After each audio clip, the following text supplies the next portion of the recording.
Hey everybody, welcome to the next challenger. I am here today with Type 1. Type 1, say hello to the people. What's up, my insulin junkies? So, if anybody has seen any of my last videos, you will watch myself and Big Shoes do this thing where we take a random Pokemon generator and we take one of the options given of the three and we try to make Pokemon for Pokemon Unite. Try to make it easy on Tencent, you know? But we're going to be doing this today with Type 1, Big Shoes. Sorry, my dude. Hopefully we'll see you next time. But are you ready to get started, Type 1? Let's do it. All right, the first one's going to be kind of like a demonstration, and then the second one will just go full out. You're going to be picking first on number 2. This is number 1. Crustle does not count, so we are going to go ahead and use Leafeon. We're not going to use Mega Glaily, but I would like for you to use Glaily, or Okay. that'll be an option. And then the third one will be Tapu Koko. That's a legendary. I don't like that either. So the next option would be Dubwool. So our three options are going to be Dubwool, Leafeon, and Glaily. I'm going to go ahead and pick Dubwool. I think I'll go with Glaily. Glaily? Yep. Okay. So I have my first one picked. I have my notepad open. Do you have an easy way to remember which one's yours? Oh, I have my notepad open as well. Okay. And don't worry, guys, I'm going to fast forward through all of the searches, but you can still see how we do what we do from my point of view. Maybe in the future we can get Type 1's point of view or Big Shoe's point of view. Oh, you see this? Oh my. You pick first. Well, Lord. Really? Wow. Yeah. Okay. Thievul is already coming to the game. You heard that, right? Yes. Okay. Would it be fair of me to just go ahead and generate a second option, or should I still pick between Mantine and Thievul? I feel like you should get a second option considering the fact that Thievul's going to be coming in kind of like an APOM, so... Okay. I'm going to be taking from this second slot, so whatever it generates is what I get. Because I'm trying not to pick Mantine. Crobat. I'll take that. Ooh. Ooh, I'm excited about that one. Okay. Hey, it's got Mass Cavalier. All right. So we're going to try for 9:43. Let's try to be done by 9:50. Everybody please ignore the dogs. And don't worry, like I said, we are going to speed this up just a little bit for you guys so you don't have to worry about that. All right. Cut to Q.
All right, guys, I think we're all done here. Now, would you like to flip a coin to see who goes first, or are you super excited to see something or tell something that you just want to pick?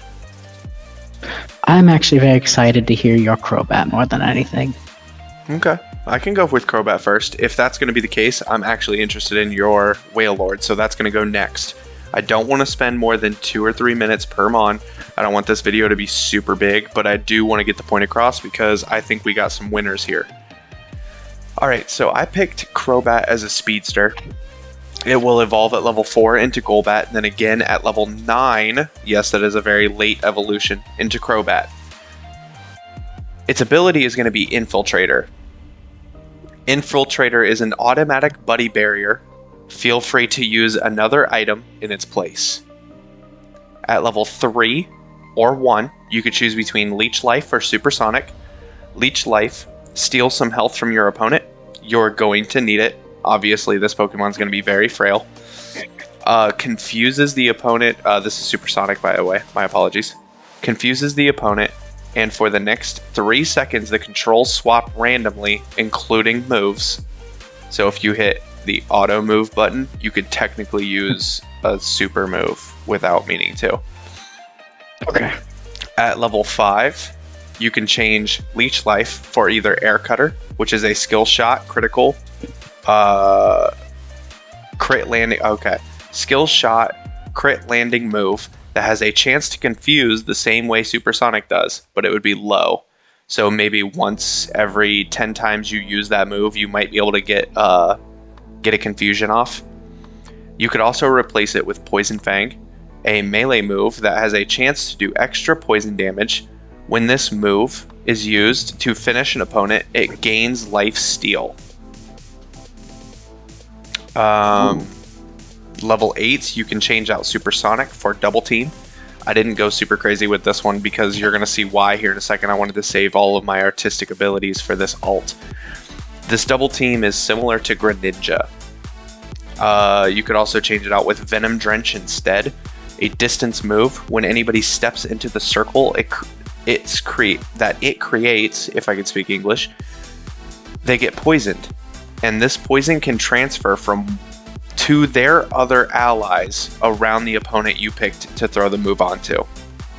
So let's say you're facing a Snorlax and Pikachu. If you throw Venom Drench on top of Pikachu and Pikachu runs out of that circle and Snorlax runs nowhere near it, Pikachu is so covered in poison that it actually transfers over to Snorlax as well, which could honestly lead to you getting a lot more kills based off of the transfer of poison, which I think is huge. The alt for this thing is called the Darkness Bringer. Your eyes glow red and you drain health from any opponent around for 7 seconds, but a low percentage, of course, I didn't want to make this thing that OP. During this time, all of your moves gain an X amount of damage extra on top of what you already do, and you gain Cloak that helps you blend in a bit to your surroundings, but not fully invisible. I tried to take a vampire approach to this Crobat. I like that a lot. Thank you. So the way I was thinking the invisibility could work is technically you could be fully invisible, but since your eyes are glowing red, that could be the only thing showing, and that's how somebody knows you're there. So that way it doesn't make it super OP, but you lower your hitbox so much, they don't know which way to aim, they don't know which way you're going. Your body could be more linear than it could be face to face with the opponent, and if you're linear, they could miss their attack completely if it's a skill shot.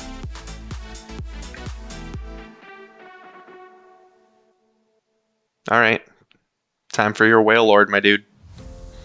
Alrighty, so for my Wailord, I've decided to make him a defender, of course, because, I mean, he's big and beefy. Mm-hmm. I believe for him, since he is a 2-stage evolution, I wanted him to evolve at level 8. It is a little late for a 2-stage evolution, but at the same time, I mean, since it's a Wailord, I feel like it's justified here. I gave him the ability Filtration, basically to give it a little understanding. For the Filtration, basically, any moves that are just normal basic attacks will be half damage to him.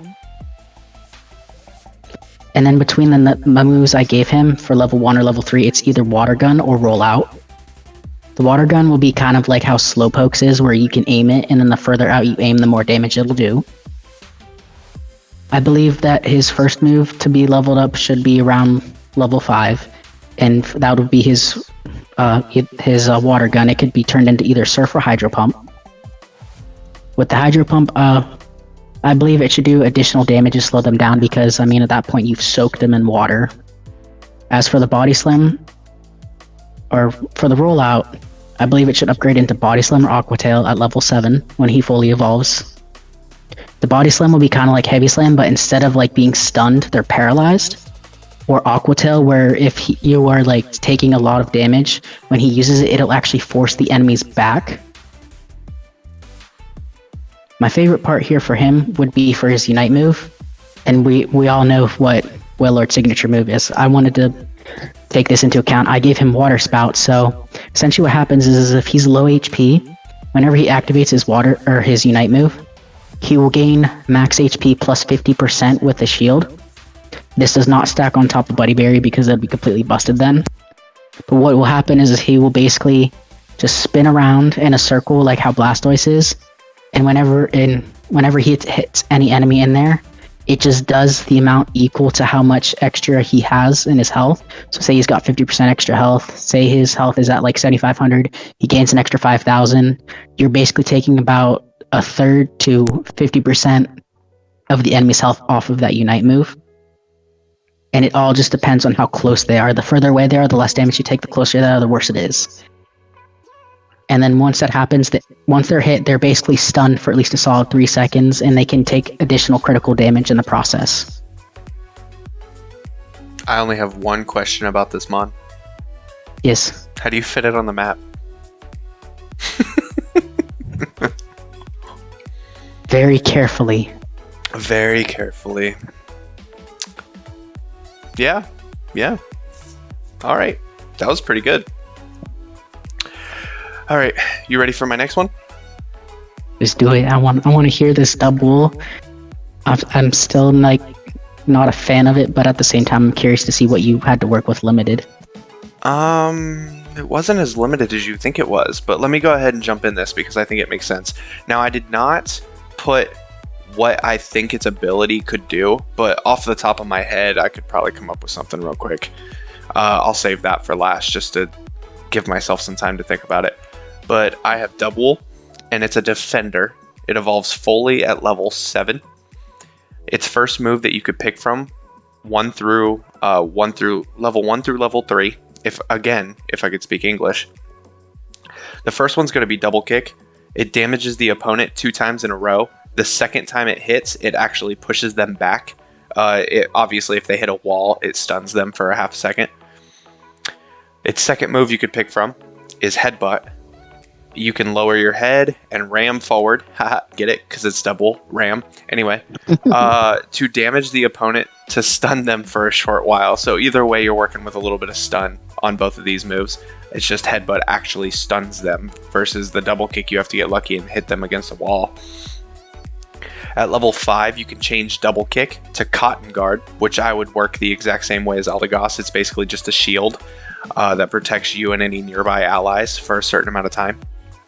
And then the second move you could pick from would be Guard Split. Switches your defense and special defense permanently until you use the move again. Also gains shield for a percentage of health and give health back to your closest ally for the same percent. So if you're working with a very low percentage, I don't think Guard Swap would be very good. But if you're sitting there with full health and your buddy down below is getting absolutely obliterated by a Lucario, you could actually save his life doing that. At level 8, you have a chance to remove Headbutt for Takedown. Rams forward. Haha, get it? Rams. Anyway, to do big damage move. Also pushes the opponent backwards.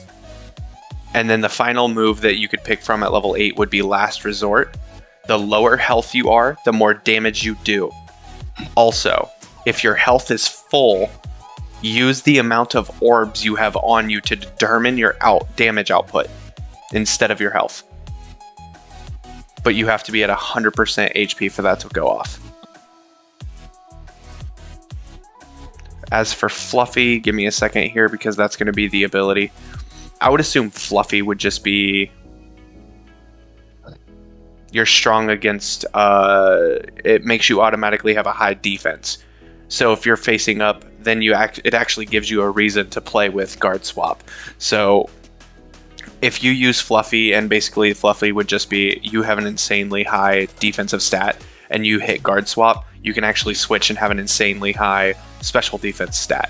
And again, those are permanent until you use that move again. So if you're facing off against a Charizard and a Machamp down below, you may want to just go ahead and keep your high defense, versus if you're facing off against a Venusaur or a Sylveon down below, you're going to want to switch that over to your special defense. So it actually gives you the ability to be tanky either way, but you have to sacrifice a move slot for it. So that's the risk you take. The ult move is going to be Little Lamb. Uses its surrounding fur to soak up blows for 6 seconds. All damage taken during this time then converts into a shield and is also granted to all your partners. It wouldn't be all the damage, it would just be a percentage of the damage you've taken for 6 seconds. So you would basically want to jump into the Zapdos fight using that ult move.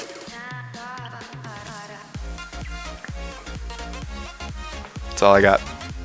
That was the best I could come up with double. I tried really hard, but some of it got a little complicated. I'm genuinely impressed with what you had to work with and what you came up with it. All of these moves are found on Cerebi. I picked only moves that Double can learn.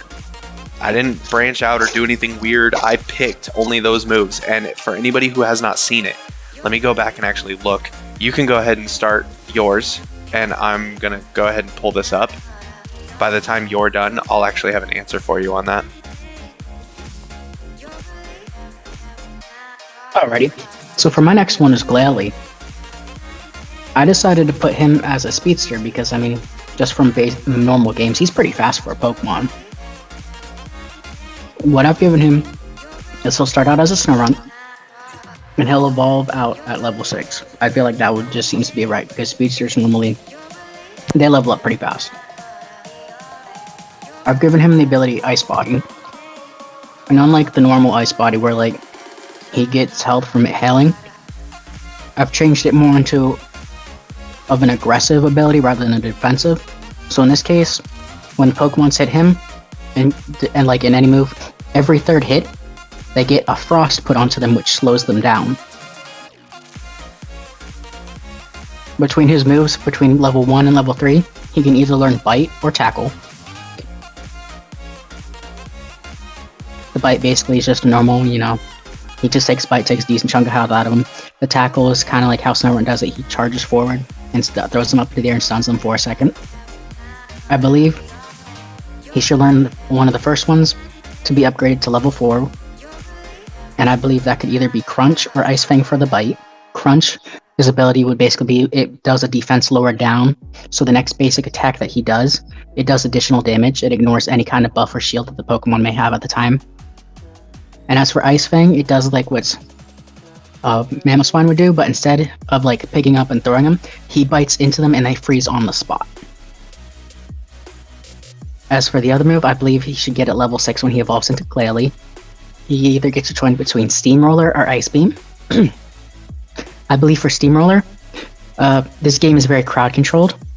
I believe what this one should do is if there's any crowd control on the field when he uses this move, this will be an additional effect with him.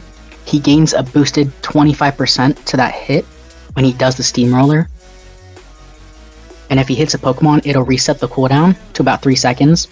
If he does manage to hit that with the CC active, which he's destroyed, he will automatically reset it back to 0. As for Ice Beam, this one is an aim and choose.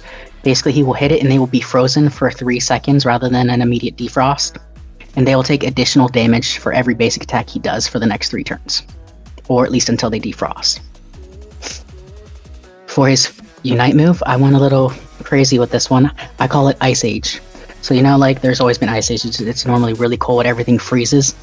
Well, he does the kind of, like, area of effect like Ninetales would do. But in this case, anything that is put into it is an automatic frozen. And it deals residual damage over time. and they get pulled into the center, the closer they get to him, the additional effects of the damage that hits faster and harder. Afterwards, he will gain a shield, or should I say lifesteal in this case, for every hit he does while they are in this. So say he could be down to like 1/4 of his health. Every Pokemon that's in there, he will gain a 5% heal back from every hit Pokemon that is hit in the area, and he will pass on some of this damage to any allies if he's already at full health.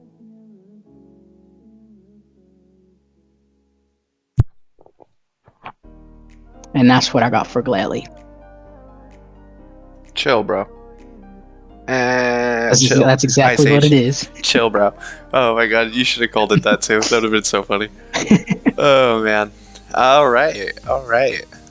Any questions for any Pokemon we talked about today for each other? Yes, I do have one for your Crobat. I knew you would. Yeah. I mean, you did really well with him. My main question is like, how much damage does that toxic do once it's passed on? Will it do the same amount as if like the Pokemon that got it passed to was hit by it, or would it be a little bit less? What a great question. I'm trying to think of like, I know this is a video game, but think about real world experience. If I was poisoned by something and I was able to transfer the poison onto you, would it be less or the same? Like if I get sick and then I give you my cold, are you going to be the exact same cold as me? Or will it be lesser because it went through 2 different people? I feel like that would just be up to determine of the class, honestly, because I feel like as a defender, you're bulkier, so you would take less, but it would still equal out to a certain amount of damage since it was passed on. Agreed, and I think it would have to be a set damage percentage of full health. So like it would do pretty much the exact same damage percentage, but it would be based off of who it transferred to. So for Pikachu, it might be 10% of its max health that you poison for, but for Snorlax you're going to have to up that because he has a ton of health, so it'd have to be almost like 25% versus Pikachu's 10. It'll still be the same damage output, it'll just look different on different people, or it'll look the same on different people, it'll just come in at a different percentage. Okay. Because that's basically what it's supposed to be for. Like I said, I referenced that off of a big major vampire kind of like theme, because that's what Crobat kind of is. Without the legs and stuff, He's just a big bat. So I thought about it as like a mutant bat, which would be a vampire. That's pretty much his whole thing. I really like your... honest, if you saw it... Oh, sorry, go ahead. Oh, no, you're fine. Go ahead. You started first. I was gonna say, let's be honest, if you saw like a 4'6" bat coming at you, you'd be terrified, so... Yeah, because it is 4'6", right? Yeah, something close to that. See, now I have to look it up. While I'm looking that up... I do have one question for your Glaily. Yes. So, it is already in the game, and I didn't even think about it. If you go to quick matches, it's actually in there. Yeah, it is, isn't it? Yeah. It's 5'11". But shit, it's I'm taller 5'11". than Charizard? I'm 5'11", so like, yeah. I'd be terrified to see that. I don't want to see that. A me-sized bat just walking up to you, like, hey bro, what's up? I mean, if it starts to walk, I'd be scared because I know it then has legs. I mean, Crobat does have legs. They're really tiny. They're really tiny. They're just feet. They're not legs, really. They're feet.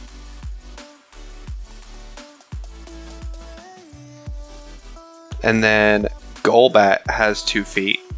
And Zubat has those branches, whatever the heck they are. His little nubs. Oh no, they're not little. They almost look like a tail when you look at them. It's ridiculous. But yeah, I didn't even think about it. Glaily's already in the game. I don't necessarily see them bringing in mobs as playable characters. And vice versa, I don't see them bringing in playable characters as mobs either. So I don't know how that would work, but your iteration of it would work if they could do it like that. I would be happy if they did, because like out of the Pokemon that I had to choose from, those are two of like the favorites of mine that I never really played a lot of game throughs with, but I always wanted to. I prefer Frostlass over Glaily. I know the appreciation for Glaily, but I still prefer Frostlass over that. And that's just Gen 4, and that's because I played Gen 4 all the time. I can understand that. I just generally like Glaily, just because like overall, like I just once I saw him in the anime, that's where my love for it began. And then by the time like I saw Frostlass, I was like, oh my gosh, this is amazing. And when I'd fight against them, I was like, this typage is actually fantastic. This sucks. Why do I have to fight this thing? Yeah. I always hate it whenever Hailstorm would fall up. All right, everybody. Say goodbye to Type 1. Thank you very much for joining me today. Hopefully we can get Big Shoes on next time. I know we missed out on you last time, so we're even now. Anyway, I hope you guys enjoyed the video. Don't forget to leave a like, comment, and subscribe. And we'll see you again next time for